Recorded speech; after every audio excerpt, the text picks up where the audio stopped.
इस प्रश्न में 11वां पद का मान 38 है। इससे हमें समीकरण प्राप्त हुआ a + 10d बराबर 38, समीकरण 1। इसी तरह 16वां पद का मान 73 दिया है। इससे समीकरण मिला a + 15d बराबर 73। अब समीकरण 1 से समीकरण 2 को घटाते हैं, जिससे मिला -5d बराबर -35। हल करने पर मिला d बराबर 7।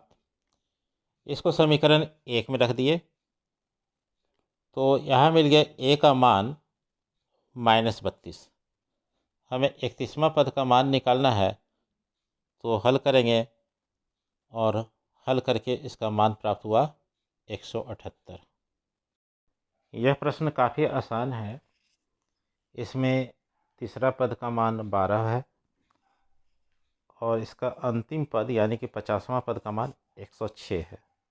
यहाँ हमें 2 समीकरण मिलेंगे। इनको हल करके 29वां पद निकाल लीजिए। इस प्रश्न में भी तीसरा पद और 9वां पद दिया गया है। वहाँ से a और d निकाल लीजिएगा और फिर an बराबर 0 रख करके n का मान आपको निकालना है। इस प्रश्न में कहा जा रहा है कि 17वां पद उसके 10वें पद से 7 अधिक है, यानी कि a17 बराबर a10 + 7। इसे समीकरण को लेंगे और हल करके d को निकालेंगे। इस प्रश्न में सबसे पहले d का मान निकाल लीजिए। फिर इसमें कह रहा है कि वह कौन सा पद होगा जो 54वें पद से 132 अधिक है।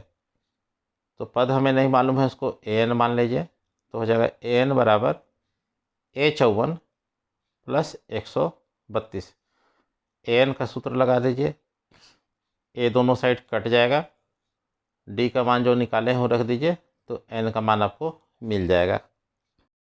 इस प्रश्न में 2 AP है, दोनों का सार्व अंतर समान है, तो अलग क्या होगा? तो अलग दोनों के प्रथम पद होंगे। मान लीजिए प्रथम AP का प्रथम पद स्मॉल a है और दूसरे AP का प्रथम पद कैपिटल A है। प्रश्न में दिया गया है कि 100वें पद का अंतर 100 है। तो 100वें पद का अंतर जब ज्ञात किए तो पता चला कि 100वें पद का अंतर भी दोनों के प्रथम पद के अंतर के बराबर ही है। इसको समीकरण 1 मान लिए।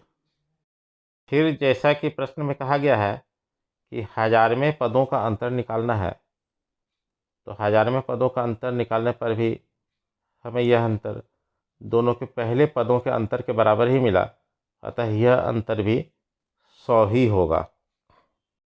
इस प्रश्न में स्पष्ट है कि d का मान 7 है। अब हमें प्रथम पद और अंतिम पद ज्ञात करना है। तो 3 अंकों की सबसे छोटी संख्या 100 है। 100 को जब हम 7 से भागा करते हैं तो 14 से 98 मिलता है। तो 98 जो है वह 3 अंकों की संख्या नहीं है। इसमें 7 जोड़ देंगे तो 105, यानी कि प्रथम पद हमें 105 मिला। अब 3 अंकों की सबसे बड़ी संख्या 999 है। यह भी 7 से भागा नहीं जाती है। तो 7 से भागा देने पर हमें पता चलेगा कि 3 अंकों की सबसे बड़ी संख्या जो 7 से भागा जा रही है वह 994 है। इस प्रकार an यानी कि अंतिम पद का मान 994 मिला हमें। इसके बाद काफ़ी आसानी से n का मान ज्ञात करते हैं, जो कि 128 मिला है। यह प्रश्न पिछले प्रश्न से बिल्कुल मिलता जुलता है। आप इसे स्वयं हल करेंगे। यहाँ प्रथम AP से स्मॉल a बराबर 63, स्मॉल d बराबर 65 - 63 बराबर 2, दूसरे AP से कैपिटल A बराबर 3, कैपिटल D बराबर 10 - 3 बराबर 7 लिखते हैं। फिर मान लेते हैं कि दोनों AP का nवां पद बराबर है और दोनों AP के nवें पद के मान को बराबर करके n का मान हम लोग ज्ञात कर लेते हैं। n का मान हमें 13 मिला। यह काफ़ी आसान प्रश्न है, इसे आप खुद बना सकते हैं। आपको संकेत की आवश्यकता हो तो थोड़ा इसमें संकेत भी हम दे रहे हैं आपको। एक छोटे से संकेत के बाद यह प्रश्न काफ़ी सरल हो जाएगा। आप a बराबर 253 ले लीजिए और d बराबर 3 - 8 बराबर -5। बिल्कुल सही, 8 - 3 नहीं करेंगे, यहाँ 3 - 8 करेंगे।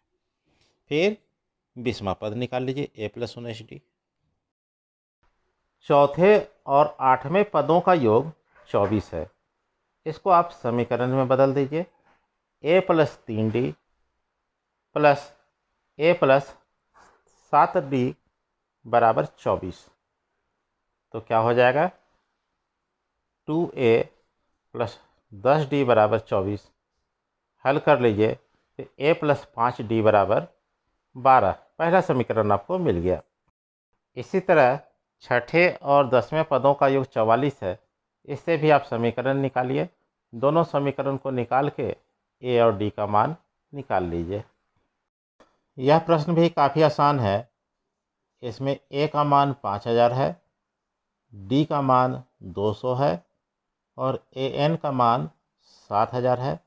आपको n का मान निकालना है। इसे आप आसानी से कर सकते हैं। यह अंतिम प्रश्न है, परंतु काफ़ी सरल है।